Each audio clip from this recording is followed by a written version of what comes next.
Part 1, The Invitation.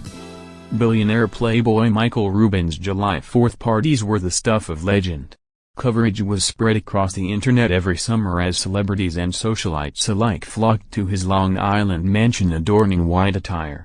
A few weeks after the excitement of the second annual get-together in July of 2023, the fun-going rich man was sitting in his office one day thinking about one particular rapper that he had a crush on and wanted to go further with, which suddenly gave him the idea to throw another party this year, which would allow him to have more access to this crush without being too obvious. "I know what I can do.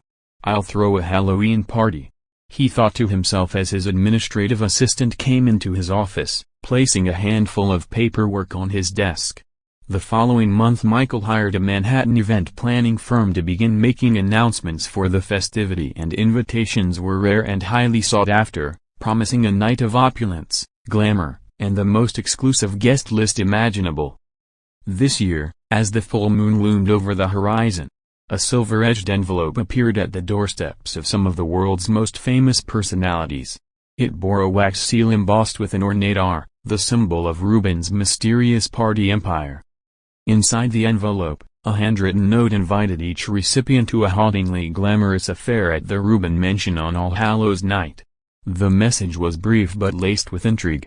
"Come dressed in all black and prepare to be enchanted by the magic of the night." Part 2, Preparations. As the day of the party approached, whispers spread like wildfire across Hollywood.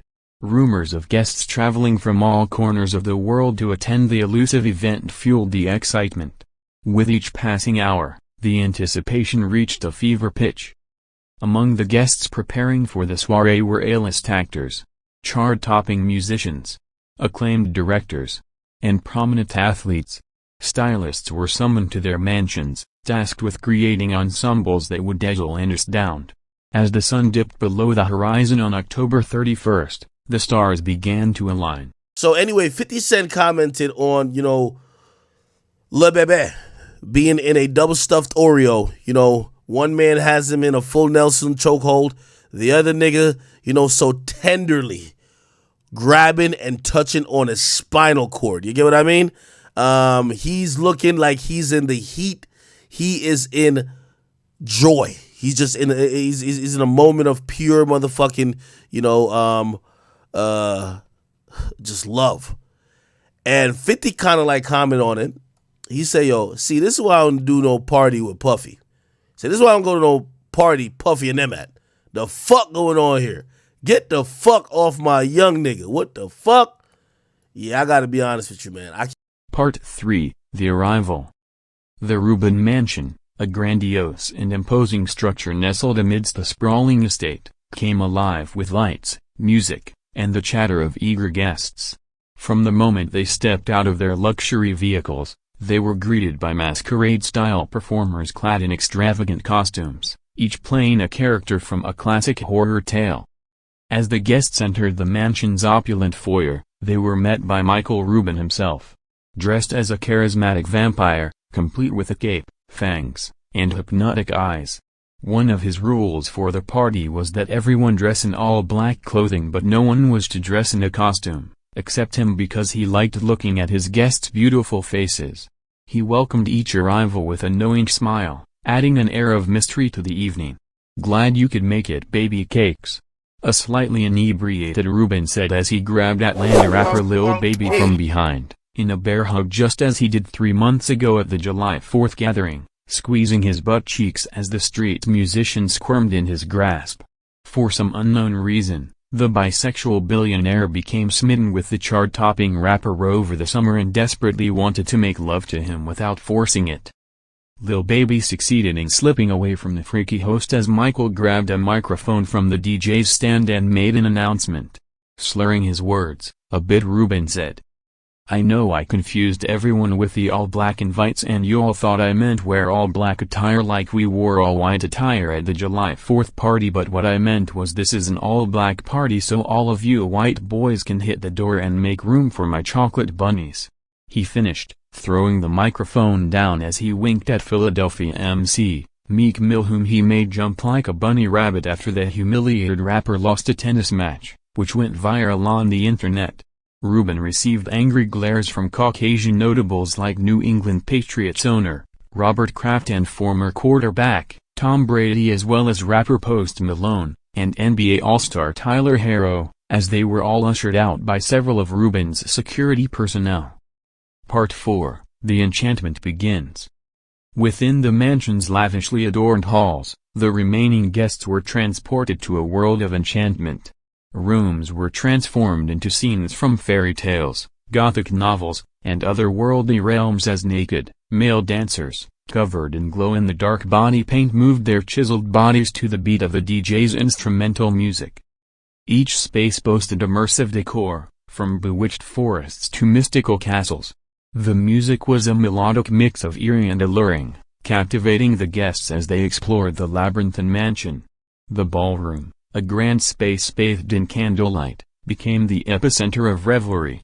Celebrities twirled in waltzes with fantasy creatures, and laughter echoed through the night as the champagne, pills, and exotic weed flowed freely. Michael kept his eye on Lil Baby from across the room as he chatted up Louisiana rhymer Kevin Gates, who wore a skin-tight tuxedo with matching black Air Force Ones. He engaged in conversation about veteran MC Ice Cube and told Gates that he'd better DM the controversial rapper and tell him to chill out with all the gatekeepers talk, which prompted Kevin to inform him that Cube is the OG before Rubin cut him off, saying, "Yay, he's gonna be the OG alright, officially gone if he doesn't shut the fuck up with all of the gatekeeper shit." Part 5, Midnight Messiness. As the clock neared midnight, the mood took a more mysterious turn. Michael Rubin announced that he wanted everyone to pair up in groups of twos, and he didn't want anyone to pick Lil Baby because he already did. The guests mainly paired off with members of their respective professions, due to familiarity. For instance, the rapper Drake partnered up with fellow rapper Travis Scott, while NBA ballplayer Kyle Kuzma chose all-star point guard James Harden. Michael explained that the god of Halloween wanted everyone to swallow 2 of the special pills that his ushers were passing around in black, velvet baggies, which everyone began washing down with the imported alcohol. But what Rubin didn't mention was that he had hired a German chemist to concoct a drug that would manipulate a man's mind and make him desire to want to have sex with another man. As the scheming billionaire made sure that all guests consumed the tablets, he waited for the meds to kick in by encouraging them to sing haunting ballads, while others delivered impromptu comedic acts. The room was abuzz with sexual energy, as celebrities showcased their gym-made bodies as men began removing their clothing due to an ingredient in the pills that raised the body temperature. The atmosphere was electric, and even the most reserved personalities were drawn into the spirit of the occasion. Part 7, Forbidden Sex. As the night went on, the pairs of celebrities found empty rooms and began making love to each other. Tongues and penises wrapped around and went in and out of each other's sweaty bodies as the mansion was filled with the world's hugest orgy. "Hey Mike, I'm not into this type of stuff, dog," Lil Baby said reluctantly as Rubin snatched the rapper's black gallery department shorts down to his ankles and began performing fellatio on the BET Award winner. Michael's bedroom had soundproof walls so no one heard Lil Baby scream in agony as the freaky host wiped his semen from his mouth and quickly shoved his erection into the rapper's rectum without a moment's notice. "I've been wanting to fuck you for months, little bitch," the aggressive businessman whispered in Baby's ear as he pumped vigorously, watching as blood began trickling down onto his $5,000 Persian silk sheets. As the orgy began winding down, Rubin and Lil Baby showered in his bedroom's bathroom before redressing and making their way back to the main area, where the hosts left the cringe-feeling rapper feeling disgusted as the effects of the pills began wearing off. Part 8, The Realization.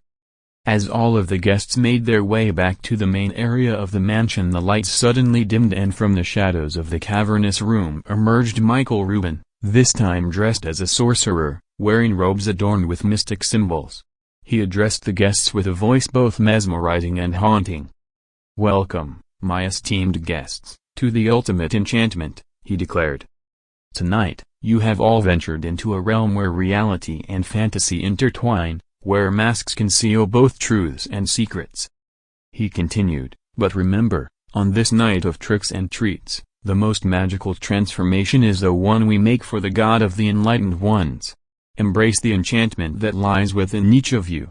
As the guests listened in rapt attention, they realized that Rubin had orchestrated the entire event to be an initiation into what society calls the Illuminati.